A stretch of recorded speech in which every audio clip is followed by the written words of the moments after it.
advising clients across the country. Here he is, your host, J. Christopher Boyd.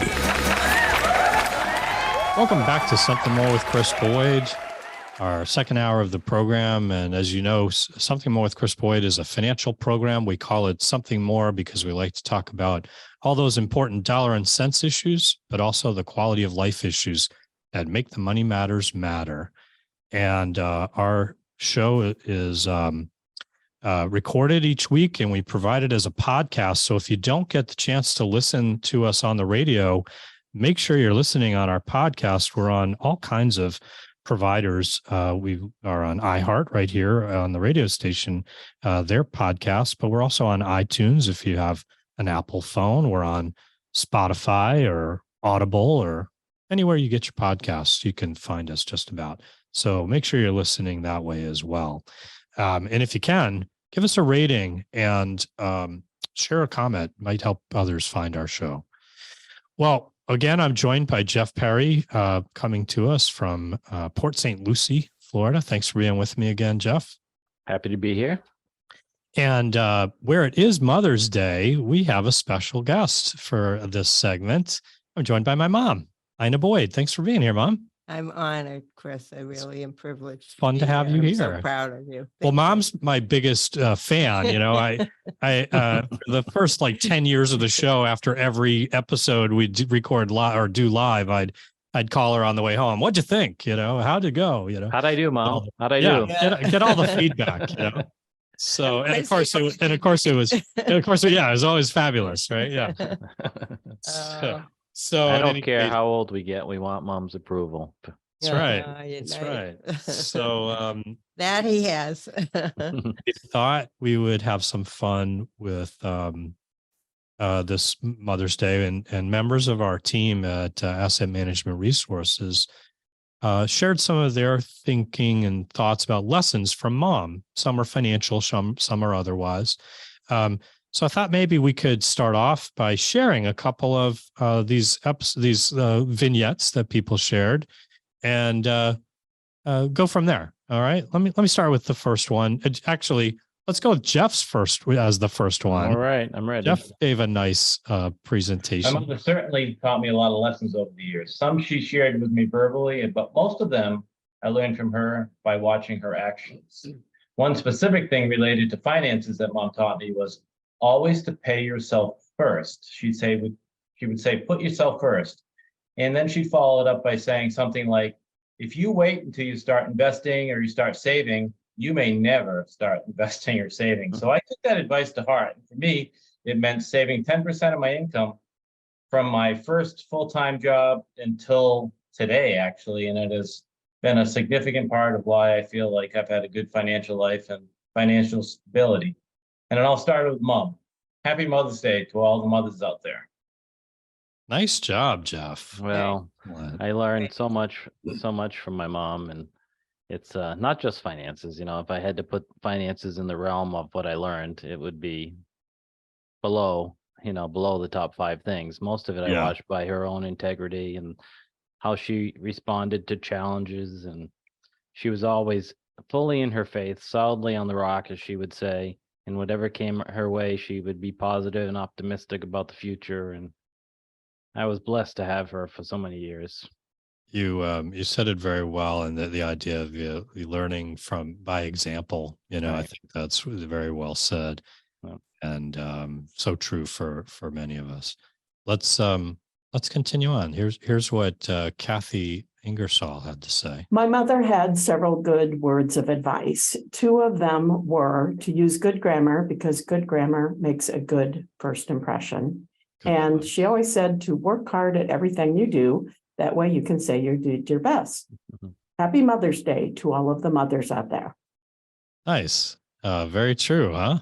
And you can tell Kathy still lives by that. She's very particular about very well spoken. Yes, very well spoken and very particular in the things that she presents, very detail oriented. So I think those lessons from her mom are still with her today. Yeah, absolutely. This is Teresa, who's plays a more of a behind the scenes role in our office. She's an administrator. She helps with our compliance and She may answer the phone from time to time, but I was particularly touched at the end where you can just hear it in her voice that Mhm. how special her mom was to her. Here's Teresa's comments. The first financial advice I ever received was from my mother. My first job was babysitting when I was a junior in high school. Whenever I received money from my babysitting job, my mother insisted I take a portion of it and add it to savings for a rainy day. That habit continued throughout my working years, and it proved to be valuable because I have had rainy days when I needed it. The other advice I took to heart was more of a command at the time.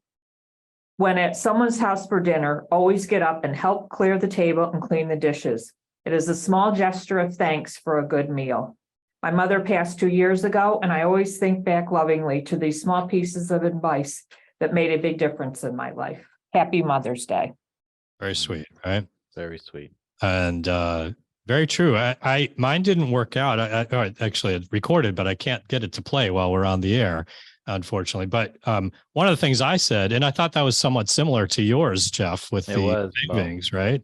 Putting your savings out first. Yep. But her second point, one of the things I mentioned was Mom always said, many hands make for light work, right? The idea, especially after a big family gathering or a big meal, everyone pitch in and do Yep, their part. Everybody did. Yep. And I had said one of the things that I thought you shared as a life lesson was to be mindful of those, remember those who are less fortunate. You know, when we're growing up, there were times when we'd give to the needy, right? Right. Yep. And it was, I think, an important lesson. I thought also one of the things personally that has been a part of my constitution, if you will, is the idea of persistence and tenacity. I thought shared the idea that if you work hard enough, and if you work hard long enough, achievements will follow. And That's it good. takes That's wonderful. it takes time, maybe, but things pay off in the end for hard work. And you bring back memories of our parties that we used to have, where I would have you every Christmas. Right. All of the family would take one of their favorite toys, Yep. not well used, and one of their favorite pieces of clothing, and we donate it to the poor. That's what I had in mind. I Yeah. thought so. I'm going to move this. Oh, and it was a wonderful event that grew and grew and grew, and then we'd have a party afterwards to celebrate. Fun, right? Yeah, it Yeah. was. Yeah. Oh, So nice of you to remember that. yeah, but I do think that was an important life lesson, and something we try to apply. AMR, we try to give routinely to members of the community, the important nonprofits that are making a difference, and kind of stems from that kind of a life lesson. You know what I mean? Yeah. You're very humble, Mr. Boyd. You are more than sometimes. You and your wife, Kristen, are very engaged in the community, from boards to fundraisers to your actual actions. I think last weekend you were out in the middle of the night supporting and volunteering for Heroes in Transitions. I know Kristen's on that board. I know you're on Yeah. board. So We were, but of course, pales in comparison to the people who are actually running that race and the exhaustion that they go through, the amount of effort and so forth. You've been on that end of it, Jeff, being a runner for the Ruck. absolutely. And, it's a lot of effort from a lot of people to help an organization that really has some positive impact on our community and for our veterans in our community. Mrs. So- Boyd, has Christopher always been so humble? Actually, that was a life lesson, a lesson from Mom. I don't remember the specifics around it, but I came home bragging about something, and she got really annoyed with me and said, I don't remember that. "We don't do this, Right. Be humble. Don't be braggadocious or whatever." I'm sure there was a good vocabulary word in it, but Don't let your- I think yeah. that was actually a lesson learned from Mom too. Yeah. That's so nice. Connie. My mother would frame that lesson as, don't let your left hand know what your right hand is doing. Oh, there you go. The Yeah. biblical quote. Yeah. When you're generous, be generous in silence. So it doesn't have to be something you tell everyone about. Right, right.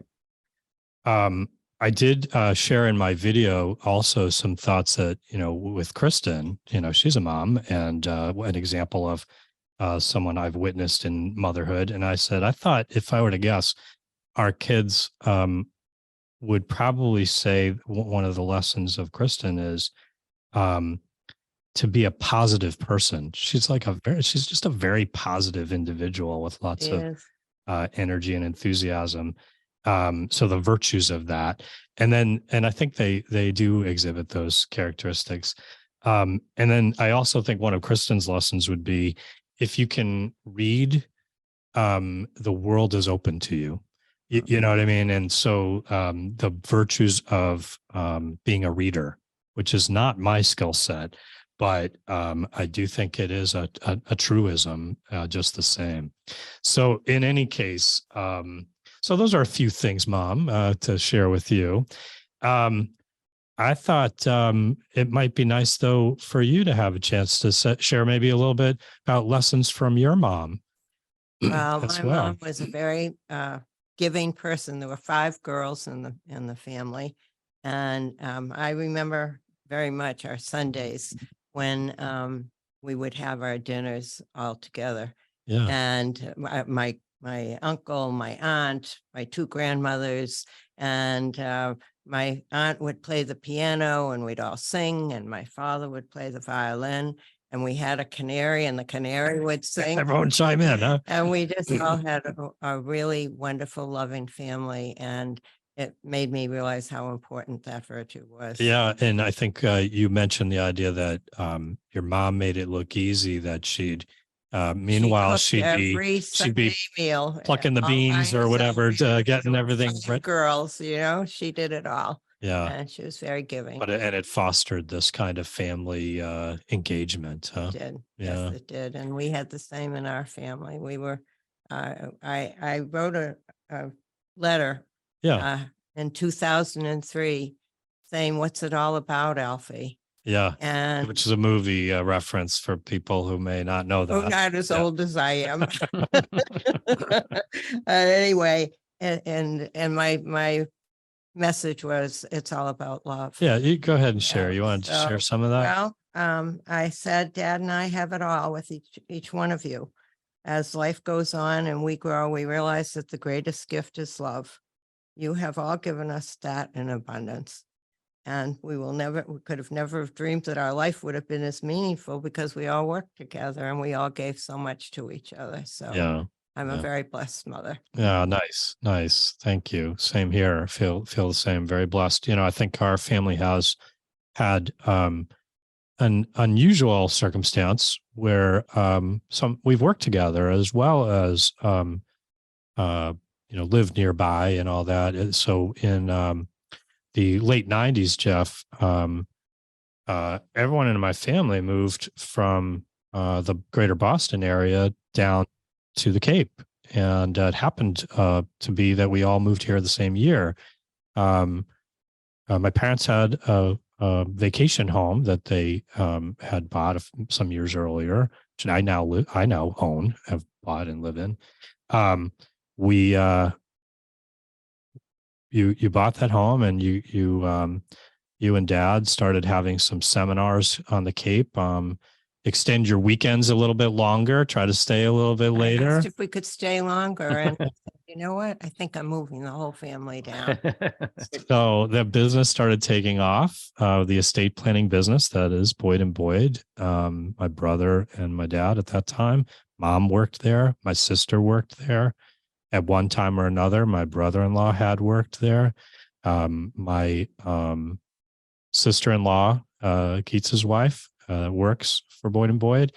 Asset Management Resources is in the same office suite as Boyd and Boyd. So we have the benefit of Kristen and I working together. So, there's somewhat unique aspects of having the idea of not only having the opportunity to see each other regularly, socially, or, on outside of work, by being, nearby, but also, we have the unique opportunity to see each other as coworkers or, friends in a sense. And Well, then, one of And- the nicest things you and Keats did for me was when COVID came along, you said to me, I'd like you to come back home. yeah, And I had no thoughts of it ever was, being invited to come back home. it was tough being in a continuing care community Yeah, it was a great residence. community, but I was all um, alone. And it was a gift. That's isolated in those the best days. gift that Yeah. you could have given me. We have had so much fun together Yeah, since I've come back. So, some good stuff. yeah, so we have a lot of nice opportunities with the new Seabury Country Club and different restaurants, Shop 53, and we've had a lot of fun. So, Yeah, you've been having fun. Yep, Yeah. yep, for lots of it, and your regular blue and all the rest of That's it, right. right? Yeah. and a blessing. Well, Jeff, what are the other things we wanted to talk about? You wanted to hear all the dirt on what was Chris's bad stories as a kid, I guess. But I've asked that question to several of your family members, and either you have something over every one of them, or you were actually a good person growing up, because I can't get any dirt on you, Chris. yeah, He really yeah. was. He was very good. I was I- very blessed. I lucked out in that well, part of the story behind that, Jeff, is when you came home from being out in high school, there was a requirement to come, and even if they'd fallen asleep, come and wake up mom and dad to say goodnight. And, mom would be like, well, give me a kiss. And I'm sure there was a little bit of a smelling of the breath, like, were you good? Oh, what was that movie about?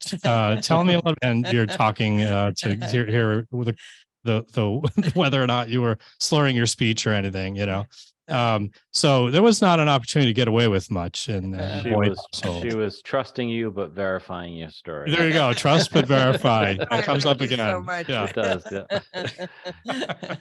So yeah. So in any case, Mother's Day is once a year, but as Jeff pointed out, there's lessons that we learn in so many ways by example, not only by what's spoken. So anyway, thank you for so much. So many of the blessings in my life stem from you. I don't talk about it much, but as a kid, I had some learning disabilities, and my mom was really the reason I was able to overcome those, and has had a huge impact in the role in how my life has unfolded, and the values and successes that I've had. So Very thanks. kind. I love you. Thank you. Thanks. All right. We're going to, before we start sobbing around here, and Yeah, getting you better take a emotional, break here, I think we Chris. better take a break. All right. Thanks, Mom, for being with us. And Thanks, honey. for Thanks. I'm so privileged Mother's to be Day. here. Nice to be with you too, Jeff. Thank you so much. My pleasure, Mrs. Boyd. Welcome back to Something More with Chris Boyd. This is Jeff Perry in studio with Chris Boyd. And Chris, that was a wonderful, the adjective I want is escaping me. Emotional, wonderful, touching segment with your mom. I'm so glad that you brought her into the studio and she shared, you shared and she shared. It really gave us an insight into both of you. And It's fun to do. I don't know if you ever heard it, but I had the opportunity to have an interview with my dad I've heard it. Yeah. many years ago, when we talked about many aspects of business and his story a little bit. So it was fun to do, and I've enjoyed having the opportunity to share that on Father's Days on occasion. Yes. So it was nice to have a chance to have some conversation with my mom for a Mother's Day show. Absolutely. And I enjoyed the clips from some of our team members as well. So Too. it Me is too. I Mother's thought Day. that was really nice. And it's funny, you could just hear in I think many of those how important including mom mine. is. Huh? Including mine. Yeah. You do get a little emotional, and it's magnified. My mom passed just about 3 years ago, but she's still with me every day. And I was just so blessed to have her. And Yeah. the lessons stick with you. We were talking in the first hour with Jean Chatsky about, women in finances and what some of her efforts, but we're developed in how we look at things in the world so much by our mothers. Not only that they make things look easy and they take care of us and they raise us and guide us, but even issues with money. We are a product of where we were raised, how we were raised, and the lessons that our parents teach us. And so all those things are still with us. So I'm really glad you had your mother on. She looked like and sounded like she enjoyed it. Maybe this. Yeah, I will wasn't be sure a- if she'd be nervous. She seemed to do just fine. Yeah, she was good. I think you were more nervous than she was. I think you were Maybe worried she was so. going to recall one of those stories from your teenage years. Ah. I think we navigated that successfully anyway. We did. So anyway, happy Mother's Day to everyone out there. And lots to talk about. That's maybe we can transition to some of the other topics of news related, finance related. It's been a busy week in the news. I mean, we always seem to say that. I don't know if we're just in these cycles lately that between politics and, which I guess I was going to say, and immigration, but I guess immigration is politics. It's been dominating the news. In the financial news, we had some, I hesitate because sometimes I want to say good news or bad news, but I guess it depends on your perspective, right? If you're rooting against inflation, some bad economic news, such as the employment numbers, employment weekly job claims last week rose to 264,000. That's 22,000 over the estimate. And so that's a little bad news if you're thinking about people working, but if you're thinking about the Federal Reserve and their efforts to slow the economy down, raising interest rates and tightening monetary policy, higher unemployment or more people out of work give the Fed room to pause. Right? Yeah, I think it would just, I would say it that way, that it fuels the expectation that the Fed may not need to continue raising rates, which is encouraging. The fact that Feds, I mean, you've been talking about this for 6 months, I don't know, or maybe longer, yeah. Jeremy Siegel's, appearances and on news and things. I remember a while back saying enough, right? And then, more recently, the bank challenges that we've seen because of the substantial interest rate increases that has facilitated some of the challenges that some of these banks have had. It does help to say, okay, it looks like we've got to the point where we're going to pause for a while. I know the Fed says they're data dependent on this, and understandably that that's the right answer. Opportunity, it gives them the opportunity to say if things don't play out the way they expect, they have a backup option. But I think it's encouraging to expect that maybe rates have paused. And that's probably helpful long term for it's encouraging, first of all, that the economy has been able to withstand this dramatic rise in rates so steeply, so sharply, and the economy's overall been pretty good. We do seem to think, I keep hearing people talking about the idea of a rolling recession, that different sectors have been going through harder times, and it's sort of this, it's not necessarily all at once that we have this kind of worry of a recession, but maybe different pockets of the economy are having slowing periods and followed by, I don't know, translates to another, different time, different moment in time. I think that's what people say who made dire predictions for recessions that haven't come. So they're trying to backtrack and call it rolling recessions. Yeah. But I mean, ultimately that's a good thing that we're not having this dramatic downshift in the economic, outlook. And we'll see if we have a recession. I think it's still expected we will, but doesn't seem like it's that severe an expectation right now. And how will earnings be impacted? And that ultimately is what's going to drive investment returns for the stock market. The media, reports the ups and downs of the Federal Reserve, mostly raising in the last year or so. But what I think gets lost in the translation of it sometimes is the lagging impact that it has. So when the Federal Reserve is raising rates, what they do today does not affect the economy tomorrow, right? So one could suggest, and this, you mentioned Jeremy Siegel, so this has been his position. He's the famous economics professor from Wharton. Wizard of University. Wharton. Yes. So he continues Talks to make for the the point. Law is his book, among others. Absolutely. Yep. He makes the point that there's a lag, and he uses, although he doesn't say it's a firm definition, but like 6 months. So Federal Reserve actions taken 6 months ago is actually what's happening in the economy now.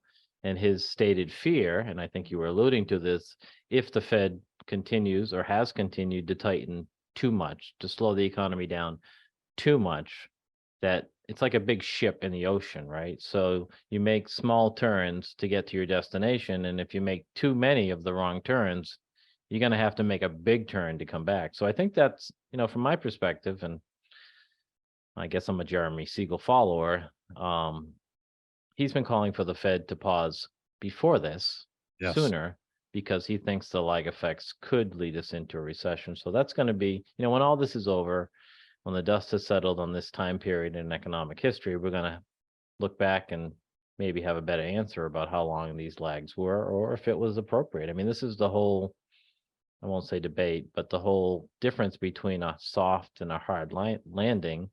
Can the Federal Reserve time these rates appropriately to slow the economy down enough and to then change? And if you look at the predictions, many people are predicting by the end of this calendar year that the Fed will start easing rates, lowering rates to make that turn in the economy and to, take away some of the tightening pressures that they've created.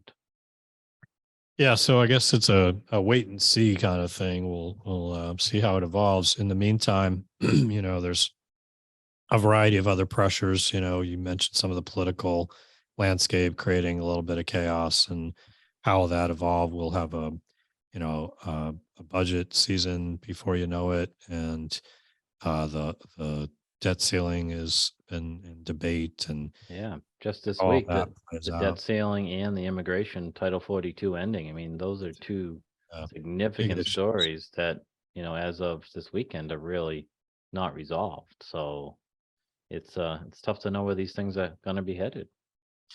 And they So affect the markets too, right? I mean, yeah, so that's they have an effect, and confidence and investors are affected by this. How this stuff will play out. That being said, I thought maybe Jeff, why don't we some of these still require time to play out, and I think generally, I guess I've said it in the last couple of weeks. It's I think generally unthinkable that we would permit a default of U.S. debts. Anyone who says otherwise is willing to have a self-imposed, shoot themselves in the foot kind of thing. This could be maybe even far greater than a foot for the injury that can create for the U.S. economy. So it would be hazardous to the U.S. economy to permit that. That being said, there is no question we have a debt problem developing. I'm looking forward to our conversation next week with David Walker, who's been an outspoken voice kind of in the wilderness on this issue for, probably 2 decades, just saying, that we have to pay attention to our debts. And if we let them grow too big, it will be problematic. So he's going to be on next week, and we'll get a chance to hear some of his views. In the meantime, I was thinking maybe we could pivot to some other topics in the process. And I went to that Ed Slott program a while back. yeah, you've mentioned it a few times on the show that you I were thought maybe we very, could talk about very some of worthwhile. those. Yeah. Yeah, some of those, like some of the basic takeaways, without getting like overly technical in any way. We certainly don't need to do that to take away some of the good lessons. Though. Senator, did you have anything else you want to talk about before I do? Well, the only other news of this past week of note was the PPI, the producer price index. Oh yeah, share that too. That's right. There was CPI and PPI, wasn't there? Both? Yeah, PPI. PPI came out on Thursday, which is a measure of prices for final goods and demands and services. It was up 0.2%. And the estimate was be up 0.3%. So if you're thinking about inflation, that's a positive number, a little less inflation. And when you go to core PPI, which excludes food and energy, it met expectations and at up 0.2%. So annualized, the headline PPI was 2.3% year over year annualized. And that was significantly less than it was in March at 2.7%. And it's the lowest reading since January of 2021. So that's encouraging for how it'll affect consumers subsequently. The CPI was less appealing in that it came in closer to, I think it was around 5% annualized rate of inflation, and even if you annualize the month over month, it was kind of in a similar range. Though the last 2 months, if you look at them together, much more appealing and indicates, more in line with what you were just saying about the PPI. Well, the trend is down for sure. If you looked at a chart of PPI or CPI, they're both trending downward. And I've always viewed, and I don't know if you agree with me or not, but the PPI is the leading indicator. I think PPI changes before CPI changes. Yeah, I agree with that impression. Yeah. So it's ultimately something that it's the producer purchase index or whatever, something along those lines. price, yeah. So the idea that these are what's coming to the consumer subsequently Right. Seems kind of embedded in that. So it's as you said, it's a leading indicator. So it implies what is to come for consumers as well. Good news there. Some good news. Let's take the good news and be happy for it. Yeah. I think your point is well founded too, that, the trend is in the right direction. It's just, we're not where we want to be yet, but we're getting there. And, I think it's important to, characterize this well. I think a lot of times people think that when inflation comes down, therefore prices will be reduced. And that's not consumer likely. Prices. Yeah. That would be deflation. Yeah, that's probably not what's likely to happen Right. to any great extent. Once prices go up, they may come down some, but they're still likely, broadly to be higher. And I think that's where we're at. What we hope to see happen is that prices stabilize and come down to a more preferable rate of inflation. Right. The Fed says 2. Historically, we've said 3. Right.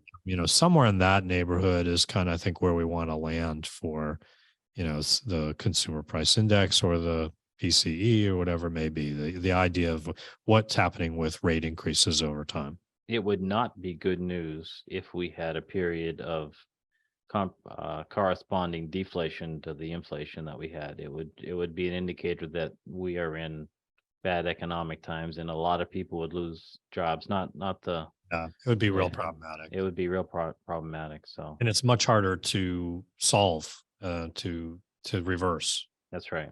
Yeah, government has a lot less control when we're in those periods, and that's the fear. Not to go back to the Fed, but that's the fear of the Fed doing too much, like pushing us too far down, slowing the economy too far down that they can't help to turn it around. So back to the soft or hard landing.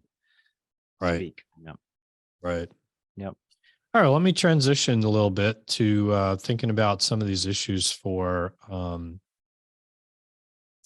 some lessons from the program I attended, the Ed Slott. They call it the Ed Slott Elite IRA Advisor Group. Sounds a little Do pretentious. you feel elite after attending the conference? I do not, but I will say this. I feel that I'm really being exposed to a lot of like insights that are very good that, may not be something everyone has the opportunity to gain from. Right. Some really great resources in the process as well, that, and when we have tax questions, we got some great resources to go to dig in. One things I mentioned last week, and I'll just mention again, was the idea that one takeaway I thought was kind of interesting is if you're thinking about a Roth conversion, doing an Right. IRA conversion to a Roth IRA, if you have the opportunity, if you've retired before, in your early 60s, or in your case, Jeff, in your late 50s, Mhm.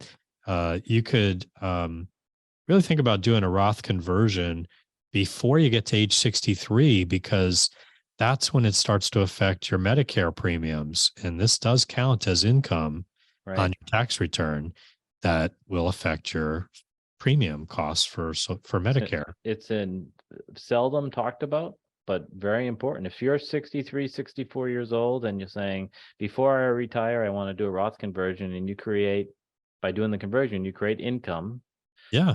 and it's going to show on your tax return. And then you go to apply for Medicare at 65, and there's an income test there. Your premium is based upon your income in those last couple of years. You could be creating a premium at a maximum level of cost. So it's an excellent point. Yeah. And this is probably a good point to remind everyone that we have a seminar coming up. I almost said webinar. We're used to doing the I webinar. know. This is in person. This is in person. So if you'd like to attend, it's being held at the Hyannis Courtyard Marriott, right there on Route 132, INO Road, next to the Cape Cod Mall. And it's from 9 to 11 in the morning. So you got to plan for your work life if you're still working. But I think you'll find it really valuable. We've got some great speakers, Marcia Mentel and Susan Flanagan. Marcia is an expert in Social Security. Susan is an expert in Medicare, and some great resources, some great opportunity for you. We mentioned it earlier in the show, but if you weren't listening earlier, take advantage of this. Please register. It's a great opportunity. Educational format. We're not selling anything. We're just looking to inform you. Certainly we'll offer our services if you should want to benefit from them, but irrespective, it's an opportunity for you to learn some really important details about how Social Security and Medicare work. Take advantage of it. Register with us on our website, amrfinancial.com, or give us a call, 508-771-8900. Or even easier, send us a text.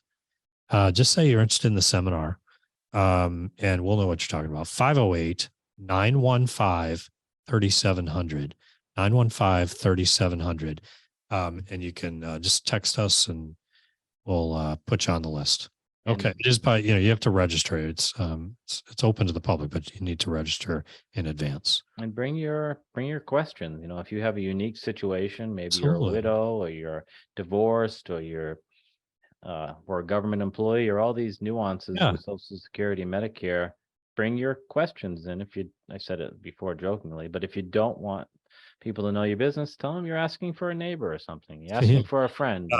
Bring a friend, bring a coworker, whatever. It just is going to be good information that anyone who's in that range of, approaching retirement, maybe in your early 60s, you want to learn, should you turn on your Social Security at 62? Should you wait until you're full retirement age? How does it work with Medicare? What are the different parts? Which way should I go about, trying to get it? How do I get registered? All these kinds of details that'll be provided will be very helpful. That's really a tough question when we're meaning the age at which to take it, when we're doing financial plans for people, which we do every day. That's a foundational question for people who haven't already started, right? And it depends, that's the answer. It depends, right? Yeah, I think too often, Jeff, people think they associate retirement age with Social Security, full retirement age. The idea that can I retire without turning on Social Security, or the idea that they assume they're going to turn it on when they retire, the presumption that they will need that income. So, And it may but what not are be the the right- alternatives? Yeah, How it may else not could be the you- right decision. Yeah. Yeah. And So if you there's ways decide think to- about it. If you decide, some people retire and say 62, and then they decide they're going back to work. And that can create a tax situation that you may not be aware of as well if you have an income after you're collecting Social Security. Right. So Right. there's a lot there. Bring your questions. You'll be glad you did. Yeah, I think you'll benefit from it. Hopefully, take advantage of it. One of the things that was another takeaway, the simplest takeaway that Ed Slott provided was to check your IRA beneficiaries, and I'll share with you the way he shared it. He said, "Have you checked your IRA beneficiaries? Check your IRA beneficiaries." Oh, did I tell you the one takeaway you should get from this? Check your IRA benefit. I mean, he said it about 30 times. I don't know how many, but it was really drumming that in. And, so having come back from that, I happened to be on the phone with a client, and one of my original clients I've had since the 1990s, when one of my first investment accounts. Yeah. Prior to that, when I sold insurance, an estate planning survivorship insurance policy was part of it. When it's, of course, estate taxes were a lot, earlier on that they got. Sure. But I looked at her IRA and I noticed two of her children had passed away Mm, in not too distant past, and it occurred to me. And I heard Ed Slott's little voice echoing in Right. me, my little, on my shoulder, the little poof, there's the little character, check the IRA beneficiaries, this kind of thing. So it just pointed out that even these long relationships we take for granted, we've done a great job, that we think everything's just right. Things change and you need to update them. Yeah, it's not is- only people passing away. It could be divorce, could be disability. It could be maybe a beneficiary is not suitable, right? Maybe you don't want that person to get a windfall. Their special needs, maybe Right. addiction, could be, a variety of just their own abilities, or The law- inabilities. The lawyer in me wants to mention this one because it's so common. People will do their estate planning, and as part of that plan, it may be appropriate for them to have a trust. And they'll be told, any good attorney will tell them and give them some instructions, that you should name, in some cases, this is not uniform advice for everybody, so don't take it Yeah. as that. But in some cases, the beneficiary of an account, IRA, brokerage account, real estate, whatever it is, the beneficiary of a given account should be a trust. And they won't do that. They'll leave the beneficiaries as they were because they just don't process it right or make the time to change their beneficiaries to the trust. Therefore, when they die, their estate plan and the distributions may be completely out of whack from what they intended, because the beneficiary may also be a beneficiary of the trust, but that one beneficiary that may be on, say, this brokerage account is going to receive the full inheritance. So a lot of things like that. There can be implications for when a trust is the beneficiary. For sure. In that instead of a 10-year payout, there could be a 5-year payout required. There could be times when that may be desirable for creditor protection priorities, or it could be times when that's undesirable That's right. because of how quickly the tax might need to be paid. You mentioned some circumstances that could be reasons to think about updating your beneficiary. Sometimes it's marriage. How many times have we had someone who got married but didn't change it from mom and dad when they started out? I Sure. remember my dad telling a story of someone who had a life insurance policy who died in his 90s, and his mother was listed as his beneficiary. Oh, a long time ago when I was out of high school, I went into the Army. And so I listed my mom as my beneficiary. So years and years later, I was in the National Guard, but I still had this life insurance benefit. And I Yeah. was married, but it was still mom, Yeah. until one day someone came around and with this suggestion, like, everyone look at your beneficiaries on your life insurance. And I mean, okay, Time I to guess, change, yeah, right? I guess I should make it my wife, right? So Right. those What things if you happen. get a divorce? Well, Same that's thing. even a more What if you dangerous get, case. yeah, right. What if you get remarried? Right. You know, Right. these are all occasions. Have a death, as I just said, have a birth. Maybe it's a Right. child, maybe it's a grandchild, maybe maybe there's charitable intent. Mhm. You know, there can be all kinds of reasons. If you have an illness, it's time to revisit your beneficiaries.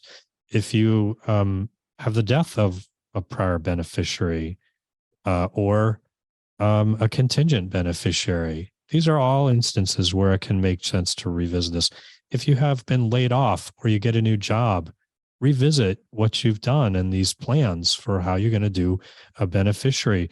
You know, we're going through a circumstance with TD Ameritrade has been bought by Schwab, and there's a transition going on.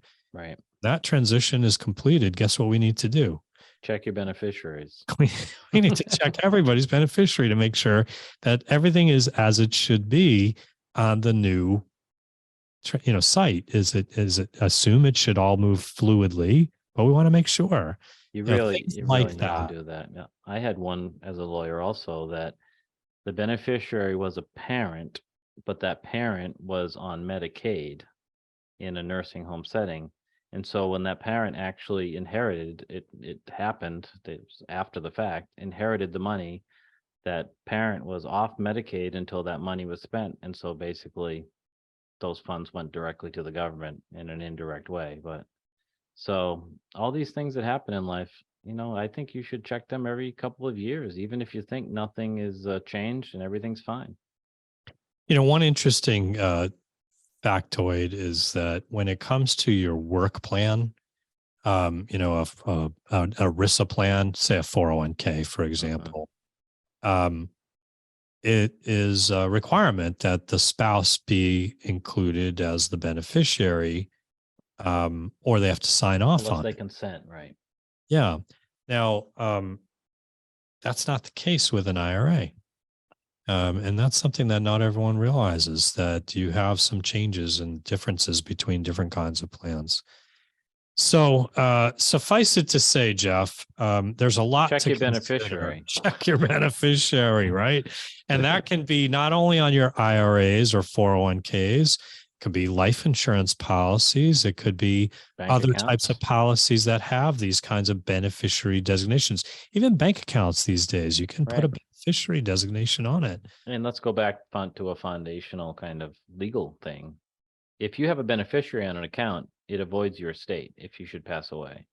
So if you have a bank account and you don't have a beneficiary, or if you have a life insurance without a beneficiary or any of these things, it goes through an estate process. Right. before The the- before the probate court. process. Right. And But if you have all these things with beneficiaries, your beneficiaries inherit those just if you will, directly. in directly, effect, and they don't have to wait and go through that process and all that.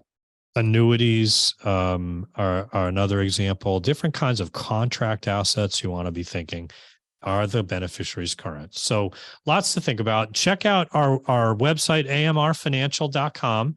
If you haven't gone to the check out that webinar that we're talking about, seminar rather, do register.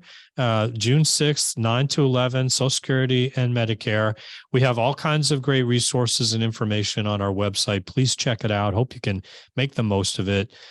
Jeff, thanks for being with me throughout the show today. I enjoyed it. I enjoyed mostly your mother's appearance. That was wonderful.